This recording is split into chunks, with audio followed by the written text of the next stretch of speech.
Hey guys, Nananki here, bringing you another Team Fortress 2 gameplay commentary. Today I'm playing as the Laggardly Spy with the Ranger. I'm not even going to pronounce that, I don't speak French. The Eternal Reward and the Dead Ringer starting off today. And although it's really a pain in the butt not being able to disguise, this is a fun knife. It's fun to use on people in the cart, or especially if you've got multiple sentry guns covering each other and you can, get a stab at one of the NGs. You instantly disguise. There is not even a fraction of a moment the sentry gun won't even beep at you. Here's a good example of how to catch somebody who's got a lead on you if you run the same speed as them. It's run in a straight line, corner to corner. Don't deviate around. That weaving left and right just slows down your forward progress. Pistol for this set has a 20% damage penalty, so that is kind of crappy, but you get 15% added to your cloak every hit, so that's actually pretty cool. It lets you get that Dead Ringer charged up extra quick. But if you noticed already, you may have, maybe not, I was actually incredibly laggy tonight for some reason. It seemed to have nothing to do with the server, it seemed to have nothing to do with Comcast. It did seem to have something to do with Valve, because trying to change my loadout, it would take 6-7 seconds to take effect. And I was just randomly lag spiking all night long, and it was really annoying. When I would look at my ping, it'd be like 19 and 22. It was like, and like right here, for example, God, this drove me nuts. I shot at this guy just to make sure to give the illusion that he really had me. I pulled my watch up. You saw it come up, but it didn't kick in. It wasn't a crit rocket, so, I had 20-something health, 24 health, whatever it was. That's plenty to survive. One rocket, 90% damage reduction on the Dead Ringer, so you take basically, 1/10 of the damage you would normally. And I kind of forget, even though I'm, currently silently decloaking, that I do silently decloak. I'm so accustomed to having to back off people that, playing with the Dead Ringer or playing with any of the Invis watches without the special Laggardly Spy bonus effect of being silent, that's like kind of like old school spies. You could decloak behind people back in the day before anybody understood how to play against Spy, and that time I made that jump. The first time, I'm totally going to blame it on lag as to why I didn't make it. But yeah, in the early days of the game, you could really play Spy pretty easily without any difficulty. And right here was kind of amusing. I thought for sure that demo was going to come out after me, but no, I guess he was downward focused enough with that telly that he just did not even notice. And even though you can't see it right now, I'm holding tab and I'm looking at the scoreboard and I'm watching who's dead and who's not and who's spawned, and I've done the math and I figured out, okay, there's no one on their team who's currently about to come out of their spawn, because all the dead people have already spawned and come out, and there we go. So, timing's everything. Paying attention to the scoreboard can do wonders. And I was going to catch up to this demo, given another few seconds. Scout wants to jump the gun to no avail. He just, helps damage me a little bit early. I'm like, oh, thanks, Scout. Couldn't wait just a little longer. I guess I could have pulled out my pistol and shot at him, but since I can't redisguise of my own accord, I feel like I want to hold on to my disguises if I get them, which is immediately counterproductive if you ask me. I feel like I should be more willing to drop disguises at the, drop of a hat, so to speak. God forbid you drop a hat. Hats are more valuable than life, right? It's the only reason we're playing the Team Fortress Hat Simulator. Just to get those hats. My God. But yeah, trying to acquire my next hat. Yeah, there we go. Yeah, that's what you want to hear, is me clearing my throat and drinking water. And unfortunately, I have to be up in just a few hours. So I am unfortunately using laggy footage and only going pretty much one take on the commentary tonight. When you do miss a stab with the Eternal Reward and you expect to be disguised instantly in front of a level 3 sentry gun and then you miss it, the results are pretty inevitable. But yeah, you see how long I hovered there? That's why I'm stopped dead right now. I'm like alt-tabbed out of TF2 and Windows, like looking at various things like, what the hell is wrong with my connection?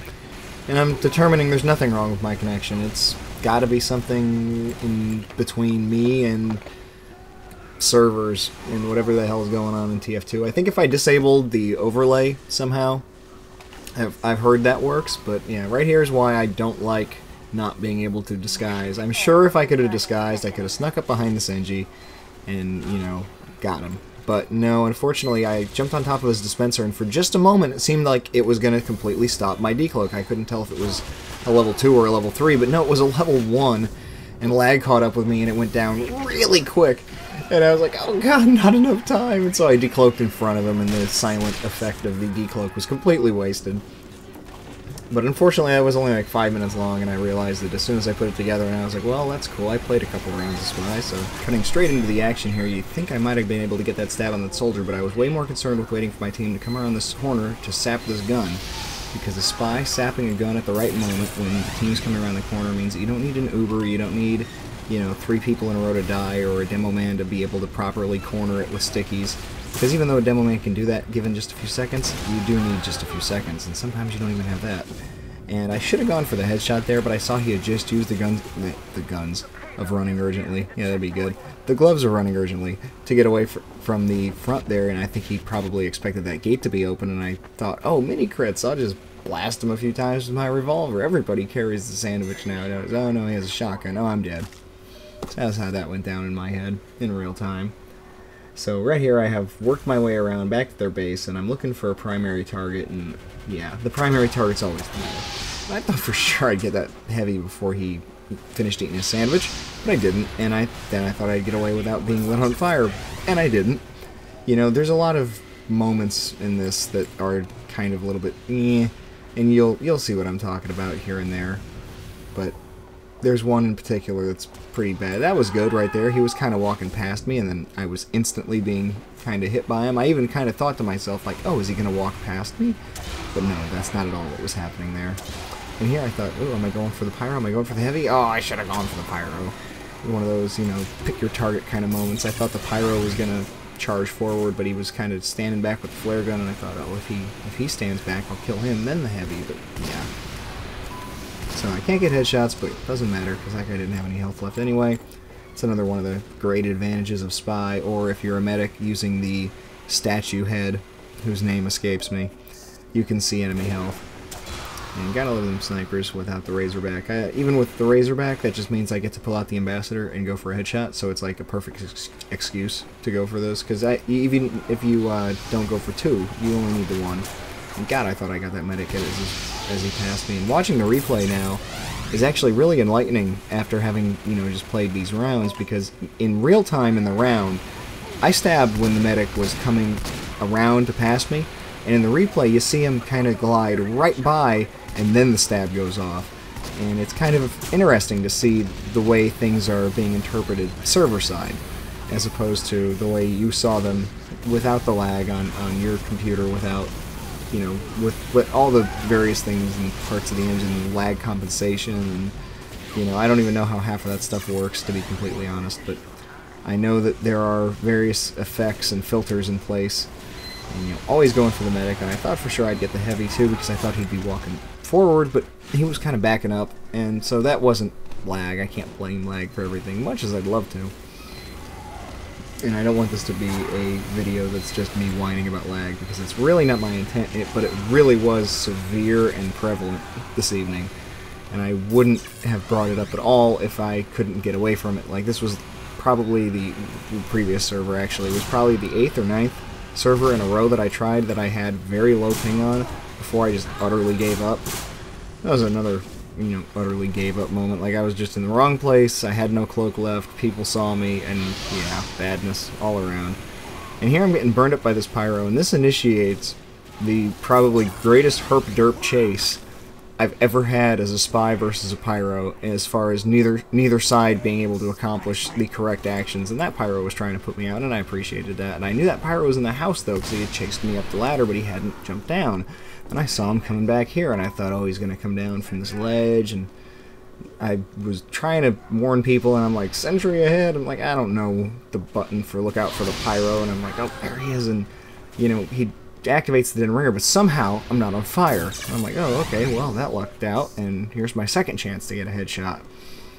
And I come around this corner, and normally, you know, pyros are pretty easy to headshot, and boy, you know, I swear to everything in my being, on my screen, my little pink dot was right on his little nose. But no, it wasn't. And once again, how did I get away? I was on fire. I'm like, where is he? What is he? Is he chasing me still? Oh my god, there he is. So once again, I'm on fire. This time he's actually puffing me around, and he probably thought I was going for that health over there, which is why he charged over to it. And at this point, I'm on fire. I'm like, you know what? I'm not even going for the headshot at this point. And he came in toward the corner, and in slow motion, you could see he's turned his back to me. And in my perspective, in real time, he stepped in front of me, and I stabbed him in the back. But in the replay, in lag time, whatever you want to call it, you can pretty clearly see, like, he wasn't even caught up to me. So I'm sure on his end, that was just like a horrible, horrible face stab. But on my end, at least in the moment, it looked totally legit. So I can understand a little bit better, I think, how occasionally, you know, you can be face stabbed by someone or side stabbed. I understand side stabs enough that I think they're totally legit, because, you know, you do have to kind of turn away from the spy for him to get it. If you're facing dead on and neither one of you is trying to run toward or away from the other one, because then you can get another group of weird effects. If you're like chasing a spy, or he's chasing you and you're backpedaling, or you're chasing him and he's backpedaling. I've seen face stabs when you're absolutely parallel to each other, like you're perfectly squared off, but you're running. So I don't know. And again, there have been so many patches to the face stab, you know, whatever you want to call it. I was going to say phenomenon, but that's not really accurate. The face stab glitch, bug, you know, side effect, you know, unavoidable consequence of the design. I don't know. Whatever it is, whatever you want to call it. The fact that face stabs happen, that's good enough. And, you know, gotta always thank those medics for showing some love to the spy, giving some health to the spy. Never mind. Thanks, medic. Ah, that's okay. He had an Uber. That was important. He needed to get that shit activated. That's a priority over healing the damn worthless spy who's just running around, you know, not actually pushing the cart. And that's the thing, too, especially from a medic who is kind of new. Oh, I was so caught up here. You see the red in every direction. I was like, oh my god, I'm gonna die. But somehow, I didn't. 2 health. Made it to the thing. Fantastic. Made it to the health. Yeah, I was just gonna say that a new medic, especially, who doesn't have a lot of experience with spies, might see them as just like, they're not my responsibility. They've got their own thing going on. I don't want to mess with them. So I can't blame him too much. You know, he doesn't know. He doesn't know better. I won't blame him. And like there, in the replay, it looked to me like I was a couple feet off to the left of a headshot. But in real time, that was like dead on. And I was like, ah, yes, perfect. Finally, it gave me one. But even that doesn't look right in the replay, so I don't know, I give up. The important thing is that Spy's a fun class. The Dead Ringer's my favorite watch. I try using the other watches occasionally. You hate getting covered with Jarate, because even when the Dead Ringer gets activated, even if it got activated after you were covered, you are still visible to everybody. So once again, I am, you know, running for my life, and luckily this time I was not on fire while invisible, even though you can barely tell now since they decreased the amount of flames on the edges of the screen when you're on fire. Like, it already wasn't that much. It already wasn't very disruptive to your vision. But they've decreased it even more. Like, that's unnecessary. And, you know, if you can't get a backstab the first time, try a second or a third or however many times you need, and just get the damn medic. Because, you know, without the medic, the rest of the team can actually be killed one by one. Like, that heavy took so much damage and was running for his life that not even a backstab, just a knife slash finished him off. And I was finished off by that sentry gun. So, equitable exchange, I guess. You know, heavy for a spy. I thought I might drop down on this guy. But I still got caught on fire from the side. I was like, ugh, just activate the Dead Ringer right now. That NG's like, I know you're here, but I can't do anything about it. I have been in your shoes, my friend, and it is a painful pair of shoes to be in. And unfortunately for them, we have gotten the point. The point is now ours. Or at the very least, it is blown to smithereens. So, thanks for watching. I hope you enjoyed watching Laggardly Spy in action. You know, it wasn't too bad. And it was kind of amusing. So, like it if you liked it, and I will catch you next time. Peace.